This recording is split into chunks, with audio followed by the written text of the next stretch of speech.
Here students, now we're going to see the example 1.5. Okay, let us understand this question. Find a matrix A if adjoint A equal to one of the square matrices order of 3 நமக்கு இருக்கு.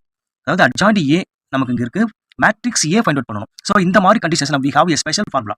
அதாவது என்னன்னா அந்த ஃபார்முலாவை right பண்ணிக்கலாம். அதாவது என்னன்னா so then A equal to plus or minus 1 by then within square root of determinant of adjoint A. Okay, then so adjoint of then adjoint A. இதுதான் பாத்தீங்கன்னா so இதுக்குரிய ஃபார்முலா. அப்ப நம்ம இந்த வேல்யூ ஃபைண்ட் அவுட் பண்ணாலே போதும். அப்ப then listen here, இங்க வந்து பாத்தீங்கன்னா இது determinant of adjoint A. நமக்கு adjoint matrices இருக்கு, அப்ப இது determinant தான் கண்டுபிடிக்கணும். determinant வேல்யூ ஃபைண்ட் அவுட் பண்ணனும். சோ இதுக்கே நம்ம adjoint ஃபைண்ட் அவுட் பண்ணனும். புரியுதுல? அப்ப இது determinant of adjoint A value find out பண்ணிடலாம். listen, இங்க determinant of so இந்த வேல்யூ adjoint A அப்படிங்கிறது என்னன்னா இந்த determinant எக்ஸ்பேண்ட் பண்ணி சோ நம்ம வேல்யூ ஃபைண்ட் அவுட் பண்ணிடலாம். அப்ப பிஃபோர் எந்த ஒரு square matrices order of 3 so இந்த மேட்ரிசஸ் நம்ம டிட்டர்மினன்ட் எக்ஸ்பேண்ட் பண்ணும்போது இதோட சைன் இருக்கிறது பிளஸ் அப்படின்னு எடுத்துக்கணும், இங்கே மைனஸ் போடணும், அப்புறம் பிளஸ் போடணும். இந்த மாதிரி போட்டு நம்ம எக்ஸ்பேண்ட் பண்ணணும். ஏன்னா இது வந்து கோஃபேக்டர் கான்செப்ட். ஸோ அப்போ பார்த்தீங்கன்னா இந்த டிட்டர்மினன்ட்ல ஸோ ஏ அப்படிங்கிற இந்த எலமெண்ட் எடுத்துக்கும். ஓகே, தென் இப்படி பிராக்கெட் போட்டுட்டு இந்த 7 அப்படிங்கிற இந்த எலமெண்ட் எடுத்துட்டு இது கரஸ்பாண்டிங் இந்த ரோவையும் ஸோ காலத்தையும் டெலிட் பண்ணுறதுக்கு நமக்கு 11 7 5 அப்புறம் 7 இருக்கு. ஸோ அப்போ இது பிரின்சிபல் டைகனல் சொன்னா இந்த 11 இந்த 7 இது ரெண்டு மல்டிபிள் பண்ணணும். ஸோ நமக்கு 77 வருது இல்லையா? அடுத்து உள்ள எலமெண்ட்ங்கிறது 5 7 இதை மல்டிபிள் பண்ணி செப்பரேட் பண்ணணும். அப்போ 5 7 ஸோ 35. பட் நம்ம என்ன செய்யணும், செப்பரேட் பண்றதுனால -35 அப்படின்னு எடுத்துப்போம். ஸோ அப்போ அடுத்து உள்ள இந்த 7 இந்த எலமெண்ட் எடுத்துப்போம், ஆனால் -7 தான் எடுத்துக்கணும். ஓகே 7 தென் அதன் பின் இந்த 7 கரஸ்பாண்டிங் ரோவையும் காலத்தையும் டெலிட் பண்ணிட்டு பிறகு நமக்கு என்ன இருக்குன்னா ஸோ -1 7 11 7 அப்படின்னு இருக்கு. இந்த ரெண்டு எலமெண்ட்டும் மல்டிபிள் பண்ணும். ஸோ அப்போ பார்த்தீங்கன்னா நமக்கு என்ன கிடைக்குது -7. ஸோ அடுத்து உள்ள இந்த ரெண்டு எலமெண்ட்டும் மல்டிபிள் பண்ணும்போது ஸோ -77 ஸோ 77 கிடைக்குது. அந்த செப்பரேட் பண்றதுனால -77 அப்படின்னு எடுத்துக்கலாம். ஸோ அடுத்து இங்கேயும் -7 இந்த எலமெண்ட் தான் எடுத்துக்கணும். ஸோ இந்த -7 கரஸ்பாண்டிங் ரோவையும் அதன் பின் காலத்தையும் டெலிட் பண்ணிட்டு பிறகு -1 11 then 11 5. ஸோ இந்த எலமெண்ட் இருக்கு. இப்போ 5 இந்த -1 செப்பரேட் பண்ணும்போது ஸோ -5 அப்படின்னு இருக்கு. தென் அடுத்து உள்ள இந்த ரெண்டு எலமெண்ட்டும் மல்டிபிள் பண்ணும்போது ஸோ அது -121 will come. ஓகே அது ஓகே -21 அப்படிங்கிறது வருது. ஸோ அவ்வளோதான், இதை சிம்பிளிஃபை பண்ணி எடுத்துக்க வேண்டியதான். லிசன் கேர்ஃபுல்லி, 7 அப்படின்னு இருக்கா, தென் இதை நம்ம செப்பரேட் பண்ணும்போது 42 வருது, இங்கே -7 தான். ஸோ இதை நீங்கள் செப்பரேட் பண்ணும்போது -84 அப்படின்னு இருக்கு. அப்புறம் இங்கே -7 இந்த எலமெண்ட் அப்படியே வச்சுப்போம். ஸோ இங்கே உள்ளது என்னன்னா -126 அப்படின்னு இருக்கா. ஓகே, மேலும் இதை சிம்பிளிஃபை பண்ணும்போது ஸோ வி கெட் இது 7 2 14. Okay 1 reminder 28. ஸோ அப்போ 294 வருதா. இப்போ இதை மல்டிபிள் பண்ணு minus into minus plus. So இப்போ 588 வருது இல்லையா. ஸோ அதன் பிறகு மைனஸ் இன்ட்டு மைனஸ் ப்ளஸ் போட்டுங்க. 7ஐயும் 126ஐயும் மல்டிபிள் பண்ணும்போது 882 வருது. ஸோ இது எல்லாமே ஆட் பண்ணிக்கலாம். இப்போ ஆட் பண்ணனா ஸோ வி கெட் 1764. ஸோ இதுதான் பார்த்தீங்கன்னா டிட்டர்மினன்ட் ஆஃப் அட்ஜாயிண்ட். ஸோ இதோட வேல்யூ நம்ம ஃபைண்ட் அவுட் பண்ணிட்டோம். Okay, determinant of so adjoint ஏவோட வேல்யூ தான் அது. ஸோ அதன் பின் நம்ம என்ன ஃபைண்ட் அவுட் பண்ணணும், லிசன், இந்த கொடுக்கப்பட்டுள்ள அட்ஜாயிண்ட் ஏ இந்த மேட்ரிசஸ்க்கு அட்ஜாயிண்ட் ஃபைண்ட் அவுட் பண்ணணும். ஸோ அந்த ப்ரொசீஜர் நம்மளுக்கு தெரியும். அது வந்து கோஃபேக்டரோட கான்செப்ட் இல்லையா. இந்த கோஃபேக்டரோட டிரான்ஸ்போஸ் தான் ஸோ அட்ஜாயிண்ட் ஏ அப்படிங்கிறது தெரியும் நம்மளுக்கு. தென் அட்ஜாயிண்ட் ஆஃப் தென் இங்கே அட்ஜாயிண்ட் ஏ அப்படிங்கிறது பார்த்தீங்கன்னா லிசன் ஏஐஜே அதோட டிரான்ஸ்போஸ். ஸோ ஏஐஜேங்கிறது கோஃபேக்டர். ஓகே, ஸோ அப்போ நம்ம இந்த மேட்ரிசஸ் எடுத்துட்டு ஒவ்வொரு கோஃபேக்டர் நம்ம ஃபைண்ட் அவுட் பண்ணிடலாம். கோஃபேக்டர் கான்செப்ட் நம்மளுக்கு தெரியும். ஸோ அதன்படி நம்ம எல்லாமே ஃபைண்ட் அவுட் பண்ணிடுவோம். தென் அதாவது 7 அந்த எலமெண்ட் இருக்குல்ல, அந்த எலமெண்ட்டோட கரஸ்பாண்டிங் ரோவையும் காலத்தையும் டெலிட் பண்ண பிறகு அதோட கோஃபேக்டர் கிடைச்சிடும் இல்லையா. ஸோ அதை முதல்ல நம்ம ப்ளஸ் எழுதுவோம். புரியுதா உங்களுக்கு? ப்ளஸ் அப்படின்ட்டு எழுதுவோம். தென் அதன் பிறகு அதை எழுதிக்கலாம். லிசன்ஸ் 11 7 5 7 இதுதான் அதோடைய எலமெண்ட். அதை மல்டிபிள் பண்ணும்போது நமக்கு என்ன கிடைக்குன்னா ஸோ உங்க 77 அப்படின்ட்டு வருது. பிரின்சிபல் டைனல் மல்டிபிள் பண்ணும்போது ஸோ அடுத்து உள்ள எலமெண்ட் மல்டிபிள் பண்ணும்போது 35 அப்படின்ட்டு இருக்கு. ஓகே பாருங்களா, இதே ஃபேக்டர் தான் வரும். Listen, so check here the same factor தான் வரும். ஓகே, தென் அதே போல இங்கேயும் எழுதிக்கலாம். அடுத்து நம்ம மைனஸ்னு போடுவோம். ஏன்னா சைன் டு மைனர் அப்படிங்கிறது தான் ஸோ கோஃபேக்டர். மைனஸ்னு போட்டு பிராக்கெட் ஓப்பன் பண்ணிட்டு ஸோ எதோட கோஃபேக்டர்னா இந்த 7 அப்படிங்கிற அந்த எலமெண்ட்டோட கோஃபேக்டர்ஸ். ஸோ கரஸ்பாண்டிங் இந்த ரோவையும் காலத்தையும் டெலிட் பண்ணிட்டு பிறகு -1 7 11 7 இந்த எலமெண்ட் தான் இருக்கும். இப்போ -1ஐயும் 7ஐயும் மல்டிபிள் பண்ணும்போது நம்மளுக்கு -7 அப்படின்ட்டு இருக்கு. அதை எழுதிக்கும். ஸோ அதே போல் அடுத்து உள்ள எலமெண்ட் மல்டிபிள் பண்ணும்போது ஸோ 77 நமக்கு இருக்கு. So that's all. ஸோ அடுத்தது ப்ளஸ் இந்த சிம்பிள் ப்ளஸ் அப்படின்னு போட்டுக்கிட்டு பிராக்கெட் இப்படி ஓப்பன் பண்ணிக்கலாம். ஸோ அதன் பிறகு அது இது வந்து -7. ஸோ இந்த எலமெண்ட்டோடைய கோஃபேக்டர் இது கரஸ்பாண்டிங் ரோவையும் காலத்தையும் டெலிட் பண்ணிட்டேன்னு சொன்னா ஸோ -1 11 அப்புறம் 11 5 அப்படின்னு இருக்கு. இப்போ -1 இந்த 5 இது ரெண்டு மல்டிபிள் பண்ணும்போது நம்மளுக்கு -5 அப்படின்ட்டு கிடைக்குது.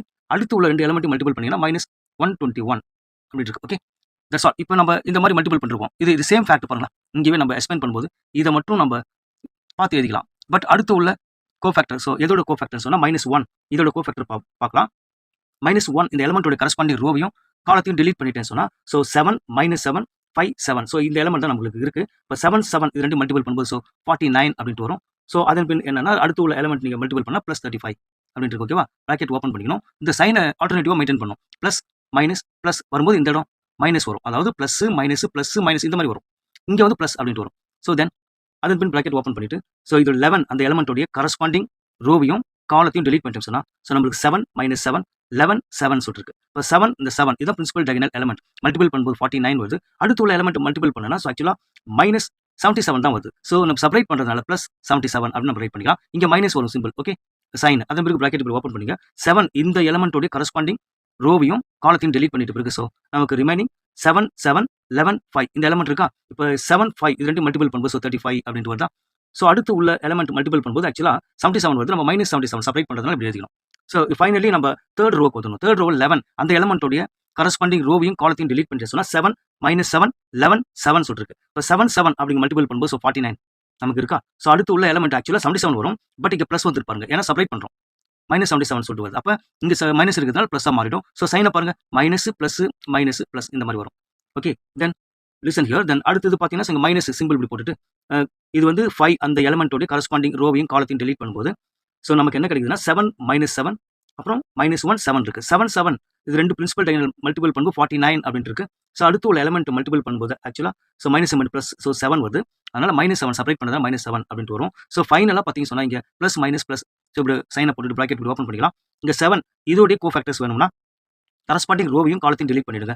delete பண்ணிட்டு நமக்கு என்ன இருக்குன்னா 7 7 மைனஸ் 11 ஸோ இந்த எலமெண்ட்ஸ் இருக்கு 7 11 மல்டிபிள் பண்ணா நமக்கு என்ன கிடைக்குன்னா ஸோ 77 அப்படின்ட்டு வருது. ஸோ அடுத்து உள்ள எலமெண்ட் மல்டிபிள் பண்ணும்போது ஆக்சுவலா மைனஸ் 7 வருது செப்பரேட் பண்ணுறதுனால ஸோ பிளஸ் 7 போட்டுருக்கும். ஓகே இது எல்லாமே இப்படி கேர்ஃபுல்லா இப்படி நம்ம சிம்பிளிஃபை பண்ணிட்டு ஸோ இது எல்லாமே இப்போ கோஃபேக்டா நமக்கு கிடைச்சிருக்கு. ஸோ இதுக்கு நம்ம டிரான்ஸ்போஸ் எட்டுன்னு சொன்னா அதுதான் அட்ஜாயிண்ட் ஏ. புரியுதா உங்களுக்கு. ஸோ ஓகே இப்போ நம்ம சைனை செக் பண்ணிக்கலாம். Plus minus plus minus plus minus plus minus plus இது சைன் கரெக்டாக தான் இருக்கு. ஸோ இப்போ இதை சிம்பிளிஃபை பண்ணி எழுதிக்கலாம். ஓகே லிசன் அப்போ பார்த்தீங்கன்னா ஸோ 77 35 அப்படின்னா நமக்கு கிடைக்குதுன்னு பாருங்க 42. ஸோ கேர்ஃபுல்லாக எழுதிப்போம் 42. இங்கே 84 இருக்கு சரியா. இங்கே ஆக்சுவலாக minus 126. Okay to you know இது ப்ளஸ் இருக்கு இது ரெண்டும் ஆட் பண்ணால் மைனஸ் 126 வருது. ஸோ இங்கே என்ன நமக்கு 84 என்ன 84 மைனஸ் இருக்கு பாருங்க. இந்த சைனை நம்ம கரெக்டாக மெயின்டைன் பண்ணணும். அதாவது 84 அப்படின்னு இருக்கு.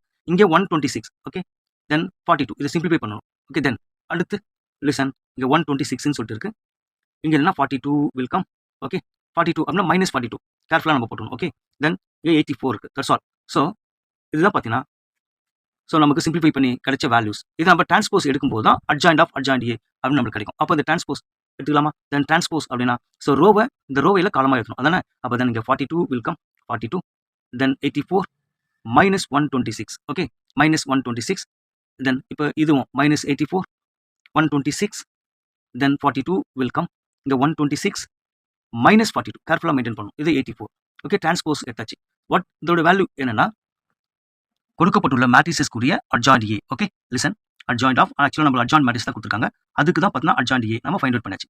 ஓகே இப்போ நம்ம ஃபார்முலாவை ரீகால் பண்ணலாம். ஏ அப்படிங்கிற மேட்ரிசஸ் நமக்கு வேணும்னா so that equal to plus or minus 1 so இங்கே இந்த ஸ்கொயர் ரூட்டுக்குள்ள determinant of adjoint A value தான் வரும் இல்லையா. அப்போ அதோட வேல்யூங்கிறது 1764. அப்புறம் இங்கே என்னன்னா ஸோ இந்த value adjoint of adjoint value வரும். அப்போ அதை நம்ம அப்படியே காப்பி பண்ணிக்கலாம். ஸோ 42 மைனஸ் 84 126 தென் இங்கே 84 126 then minus 42 okay minus 126 then 42 okay 84 okay then இப்போ என்ன செய்யலைன்னா listen here then plus or minus square root எடுக்கலாம். அது என்ன 1/42 அப்படின்னு தான் இது ஸ்கொயர் ரூட். தென் ஸோ அதன் பின் என்னன்னா இதை அப்படியே காப்பி பண்ணிக்கலாம். 42 தென் 84 மைனஸ் 126 அப்படின்னு காப்பி பண்ணிப்போம். இங்கே மைனஸ் 84 126 தென் 42 தென் 126 மைனஸ் 42 இங்கே நமக்கு 84 அப்படின்னு இருக்கு. ஓகே தென் இந்த 42 இது எல்லா எலிமெண்ட்டும் கேன்சல் பண்ணலாம் பாருங்க. இப்போ இது 1 டைம்ஸ் வரும் 2 டைம்ஸ் தான் 84 இங்கே 2 இப்படி போட்டுக்கலாம். இது 3 டைம்ஸ் ஆனால் 126 ஓகே இது 3 டைம்ஸ் இங்கே 2 டைம்ஸ் இங்கே நம்மளுக்கு 3 டைம்ஸ் இங்கே 1 டைம்ஸ் இங்கே 3 டைம்ஸ் இங்கே 1 டைம்ஸ் இங்கே 2 டைம்ஸ் அப்படின்னு இருக்கு. ஓகே இதை கேர்ஃபுல்லாக நம்ம எழுதிப்போம். ஸோ அதுதான் இதுக்குரிய ஆன்சர் பார்த்தீங்கன்னா தேர்ஃபோர் ஏ அப்படிங்கிறது என்னன்னா ஃபைனலாக ப்ளஸ் ஆர் மைனஸ் அப்படின்னு போட்டுக்கலாம். இந்த வேல்யூஸ் எல்லாம் சைனோட கரெக்டாக பார்த்து எழுதிக்கலாம். தென் 1 அப்படின்ட்டு வருதா 1 தென் இங்கே மைனஸ் 2 அப்படின்ட்டு இருக்கு தென் 3 ஓகே 2 3 மைனஸ் 1 இப்போ தென் இங்கே மைனஸ் 3 ஓகே மைனஸ் 3 கேர்ஃபுல்லாக எழுதிக்கணும். தென் அப்புறம் 1 ஸோ 2 இதுதான் பார்த்தீங்கன்னா த ரெக்கார்ட் ஆன்சர் ஏ அப்படிங்கிற மாதிரி.